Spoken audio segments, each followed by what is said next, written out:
तो दोस्तों नमस्कार। आज का इस वीडियो में हम बताने वाले हैं सोशल साइंस का वस्तुनिष्ठ ऑब्जेक्टिव प्रश्न जो कि एग्जाम में 100% आने की संभावना है। तो आप लोग वीडियो को अंत तक ज़रूर देखें और इस क्वेश्चन को आप लोग फटाफट याद कर ले और सवाल का जवाब देते जाइए। और क्वेश्चन चलिए, आपका पहला क्वेश्चन क्या है? यूरोप का मरीज़ किसे कहा जाता है? तो यूरोप का जो मरीज़ कहा जाता है एक तुर्की को कहा जाता है, जो कि ऑप्शन नंबर हमारा क्या है? जो कि ऑप्शन नंबर हमारा ए में है।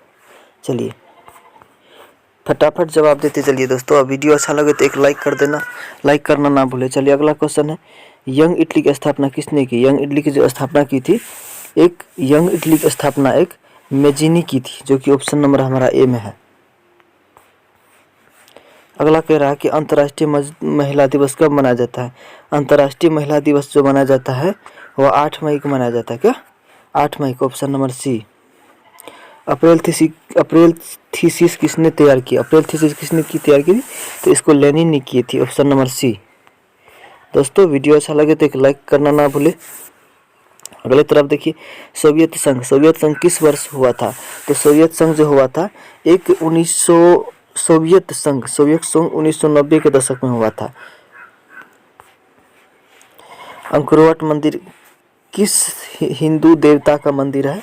तो एक विष्णु भगवान का, उसी का मंदिर है।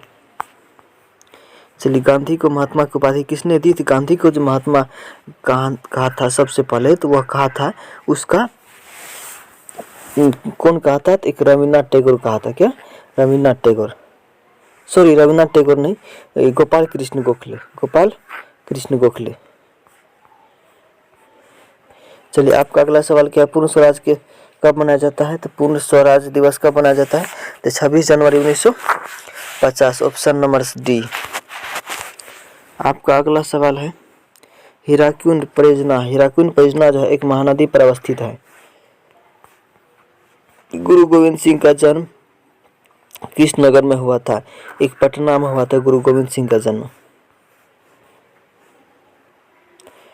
चलिए आपका अगला सवाल रहा कि ईस्ट इंडिया कंपनी भारत से अफीम का निर्यात किस देश को करती है?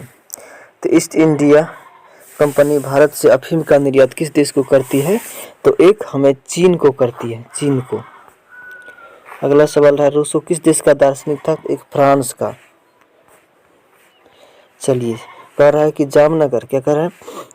जामनगर तेल शोधा कारखाना किस राज्य में अवस्थित है? तो जामनगर तेल शोधा कारखाना एक असम राज्य में अवस्थित है और असम राज्य एक तेल शोधा कारखाना है। तारापुर परमाणु विद्युत केंद्र कौन सा है? तो यह जो है एक महाराष्ट्र में है, जो कि ऑप्शन नंबर बी में है। अगले सवाल की तरफ देखिए, पर्यावरण संरक्षण हेतु पहला विश्व शिखर सम्मेलन कहाँ हुआ था? तो एक मॉस्को में हुआ था। चलिए अगले क्वेश्चन आपके सामने है कि 1992 में पृथ्वी सम्मेलन कहाँ हुआ था? तो 1992 जो पृथ्वी सम्मेलन हुआ था, एक हुआ था रियो डी जनेरियो में। चलिए अगले सवाल की तरफ देखिए, कह रहा है कि भारत में कोयले का सर्वप्रमुख उत्पादक राज्य कौन सा है? तो एक झारखंड है, सबसे पहला आता है।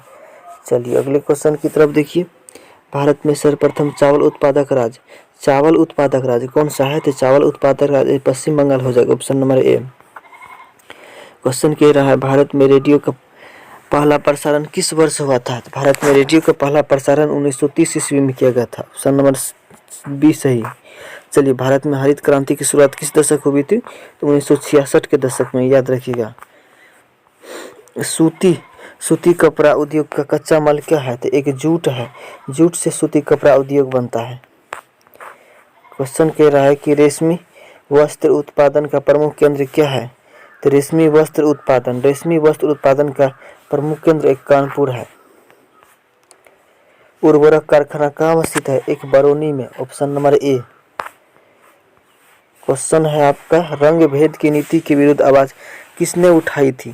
तो एक मार्टिन लूथर ने। कौन? मार्टिन लूथर ने रंग भेद के विरुद्ध उठाई थी। क्वेश्चन कह रहा है कि धर्म को समुदाय का मुख्य आधार मानने वाले व्यक्ति को क्या कहा जाता था? धर्म को मुख्य समुदाय का आधार क्या कहा जाता था? देखिए ऑप्शन नंबर हमारा क्या हो जाएगा? एक आदर्शवादी। क्या? आदर्शवादी। चलिए, भारत में राष्ट्रीय महिला आयोग अधिनियम कब बना?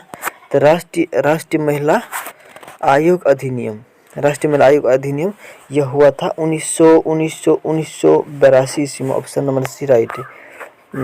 चलिए, भारत में संविधान सभा का गठन हुआ था 1949 ईस्वी में। Option number D.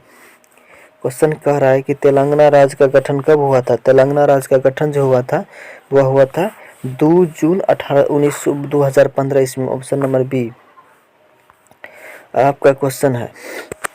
चिपको आंदोलन की शुरुआत किस राज्य में हुई थी? चिपको आंदोलन की शुरुआत हुई थी एक उत्तराखंड के देहरादून जगह पर हुआ था। वहीं पे पेड़ काटने पर रोकता था।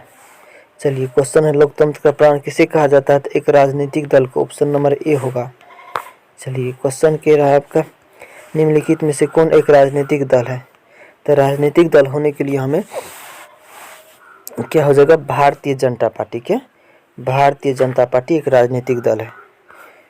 चलिए, क्वेश्चन है भारत में लोकतंत्र की क्या चुनौती है? तो लोकतंत्र की चुनौती होने के लिए एक हमारा होगा लोकतंत्र की चुनौती के लिए लोकतंत्र की चुनौती।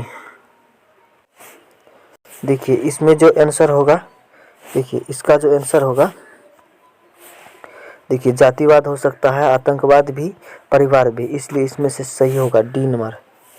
किसने कहा लोकतंत्र जनता का, जनता के द्वारा और जनता के लिए शासन है? तो यह कहा था अब्राहम लिंकन ने। चलिए, क्वेश्चन आपका है कि इनमें से कौन सा कदम लोकतांत्रिक सुधार का सूचक है? तो लोकतांत्रिक सुधार के सूचक के लिए एक पंचायती राज है। क्वेश्चन है भारत के योजना आयोग के अध्यक्ष कौन थे? प्रधानमंत्री। कौन? प्रधानमंत्री। भारत में प्रथम पंचवर्षीय योजना की शुरुआत हुई थी 1951 ईस्वी में। चलिए, भारत बिहार के किस जिले की प्रति व्यक्ति आय सबसे कम है? तो सबसे कम होने के लिए हमें शिवहर को लेंगे और सबसे अधिक होता तो गया। चलिए, क्वेश्चन है आधुनिक युग की प्रगति का श्रेय मुद्रा को यह कथन किसका है? कि मार्शल का। Option number B. क्वेश्चन है बांग्लादेश की मुद्रा का क्या नाम है? तो टाका। बांग्लादेश की मुद्रा का नाम टाका।